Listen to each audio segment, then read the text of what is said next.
Hello everyone and welcome to Lockdown Learner. Today we are having Shaurya Bhaiya who have recently cracked Paytm.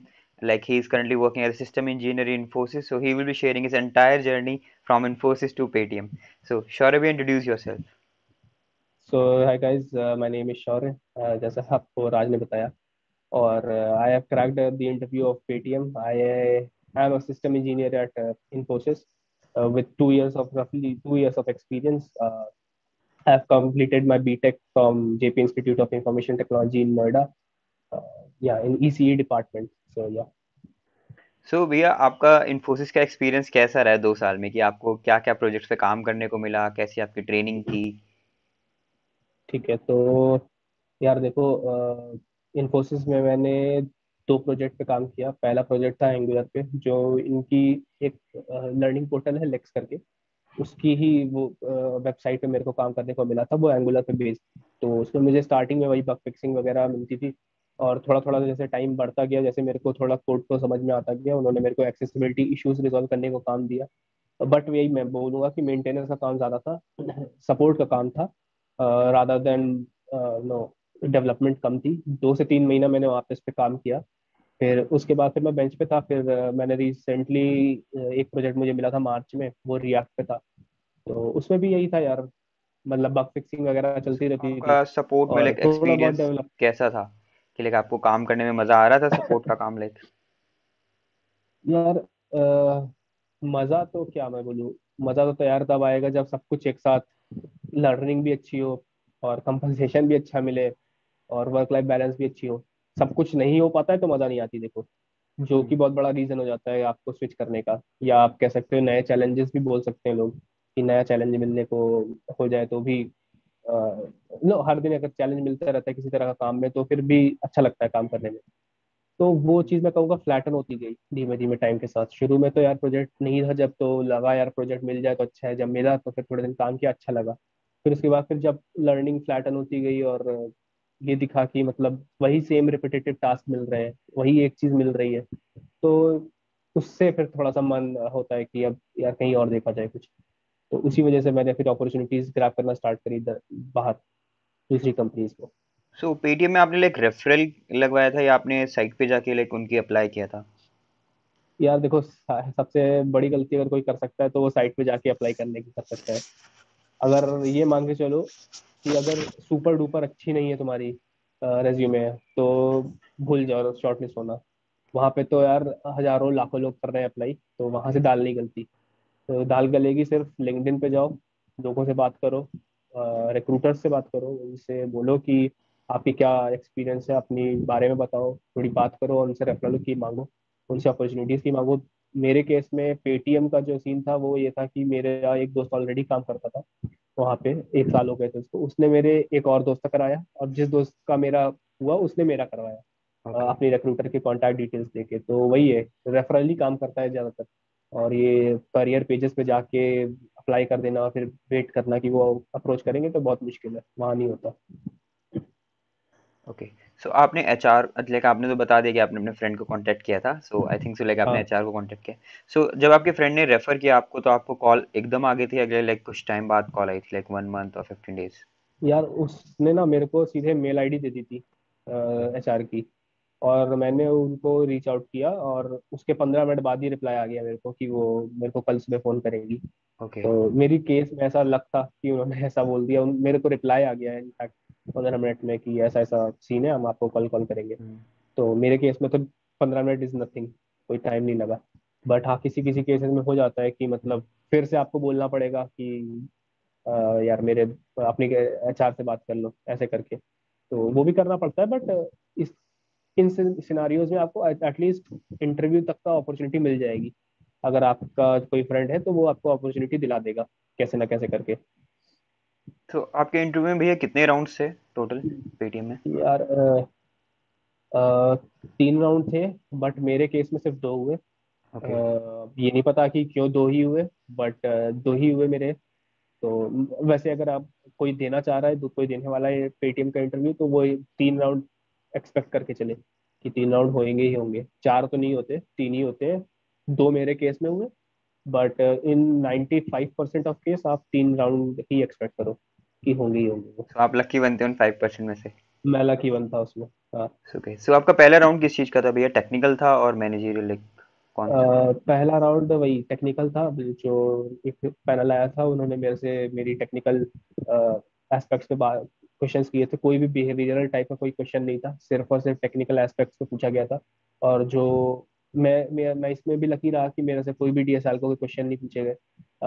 वैसे अगर आप Paytm जाओगे तो आपको 110 तो नहीं भूलूंगा यार, ऐसा बोल दूंगा तो फिर मेरी बात कट जाएगी। 95% ऑफ केस पे ये मान के चलो कि आपको डीएसएल का राउंड मिलेगा ही मिलेगा। मेरे केस में फिर से मैं बोलूंगा 5% में मैं लकी रहा कि मेरे को नहीं मिला वो राउंड। मेरे को सीधे जो क्वेश्चंस थे वो मेरे रेज्यूमे पे पूछे गए, जो मैंने प्रोजेक्ट ओके। बना रखा था मेरे, उससे ही मेरे को डायरेक्टली क्वेश्चन उन्होंने पूछ लिया। तो एक ई कॉमर्स की वेबसाइट की बात करी थी मैंने अपने रेज्यूमे में। मेरे से उन्होंने कार्ट की इम्प्लीमेंटेशन करने को बोली थी कि आप अपने कार्ट में जो जो फंक्शनलिटीज होती है वो ऐड करके दिखाओ। ऑब्वियसली चलेगी नहीं, क्योंकि उसके लिए तो पूरा प्रोजेक्ट सेटअप करना पड़ेगा। बट एक रफ उन्होंने नहीं बोला कि आप फ्लो एटलीस्ट बना के दिखाओ हमको कि कैसे आप कोड करोगे इसको। सो ओके, सो आपका सेकंड राउंड कौन सा था भैया? HR. Second round was a managerial round. तो ओके, सो उसमें क्या उसमें क्वेश्चन भी थे? उन्होंने कोई भी बिहेवियरल क्वेश्चन नहीं था। जो कि जनरली हो जाता है जब बिहेवियरल क्वेश्चन रहता है जनरली एंड में। बट इसमें नहीं था। इसमें मेरे से फिर से वही प्रोजेक्ट पे ही, मेरा जो एक प्रोजेक्ट था उसके बारे में मेरे से पूछा कि मैं कैसे इसमें एनहेंसमेंट्स कर सकता हूँ, कैसे मैं इसको ज़्यादा तेज बना सकता हूँ, परफॉर्मेंस कैसे इसकी बढ़ाऊँ मैं।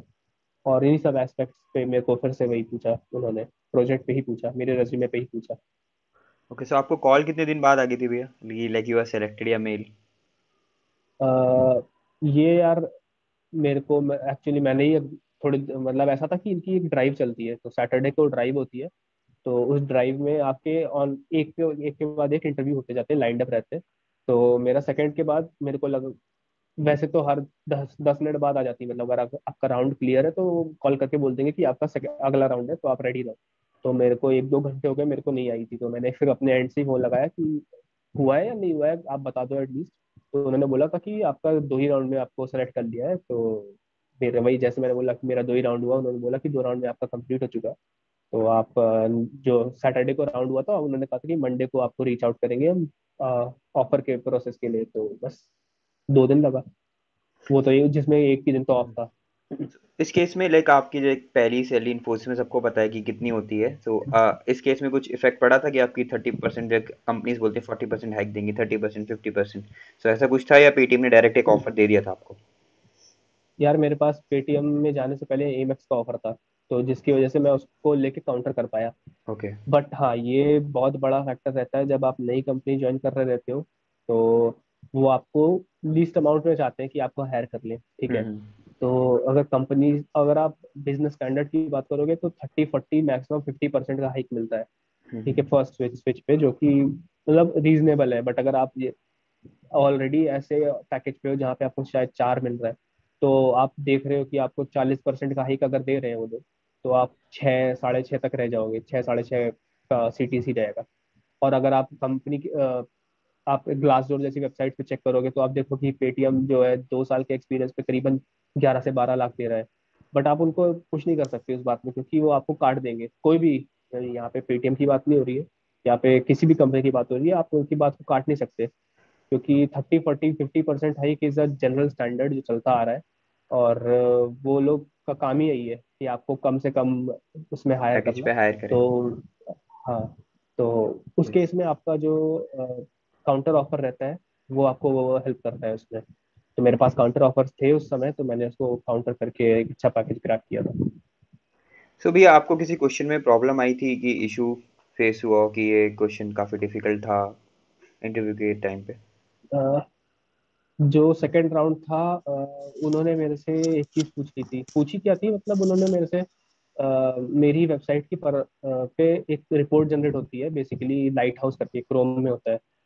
मेरे को बिल्कुल आइडिया नहीं था कि ये सब भी कुछ होता है। तो वो बिल्कुल मेरे लिए सरप्राइजिंग फैक्टर था, मेरे को तो पता भी नहीं था कि वो होता क्या है, चलता कैसे है, और उसको कैसे मैं उसको रीड आउट करूंगा। तो मेरे केस में मेरे को जीरो आइडिया था कि उन्होंने क्या पूछ डाला मेरे से। फिर उन्होंने जब उस पर डिटेलिंग में धीमे धीमे पूछा, बट वो बहुत ही इजी टूल था मेरे को, जो बाद में समझ में आया कि वो आपकी वेबसाइट के बारे में सब कुछ बता देता है कि परफॉर्मेंस कैसी है, एक्सेसिबिलिटी इश्यूज क्या है, बेस्ट प्रैक्टिसेस आपने यूज करी है कि नहीं करी है उसमें, आप कोड करते समय।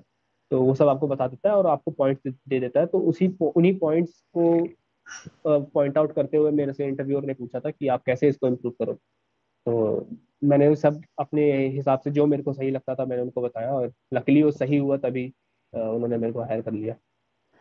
नाइस भैया। सो आप कुछ अपना एक्सपीरियंस शेयर करना चाहते हैं जो व्यूअर्स देख रहे हैं, जो इन्फोसिस से स्विच करना चाहते हैं, टीसीएस या किसी भी सर्विस बेस से?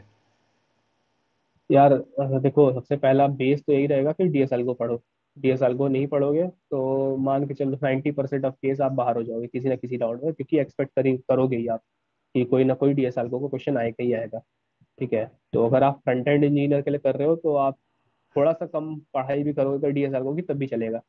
बट उसमें क्या होगा कि आपको फ्रंट एंड इंजीनियर के रोल, जैसे मैं अपनी पर्सनल बात करूँ तो जावास्क्रिप्ट मुझे तैयार करनी पड़ी। जावास्क्रिप्ट का मतलब ये है कि आप सिर्फ ऊपर ऊपर नहीं पढ़ के बैठ सकते हो, आपको बेसिक इन डेप्थ नॉलेज होनी चाहिए। अगर नहीं है तो आप जावास्क्रिप्ट का जो राउंड रहेगा उसी में बाहर हो जाओगे, जो कि जनरली पहला या दूसरा राउंड ही रहेगा। तो आप उसको कायदे से पढ़ के रखो। ये मत सोचो कि मैं एक कोई कोडिंग लैंग्वेज उठा लूंगा, जावा उठा लूंगा, और मैं सोचूं कि मैं जाके अब कंपनी क्रैक कर दूंगा। तो वो नहीं होने वाला। फ्रंट एंड रोल्स के लिए की बात कर रहा हूँ मैं।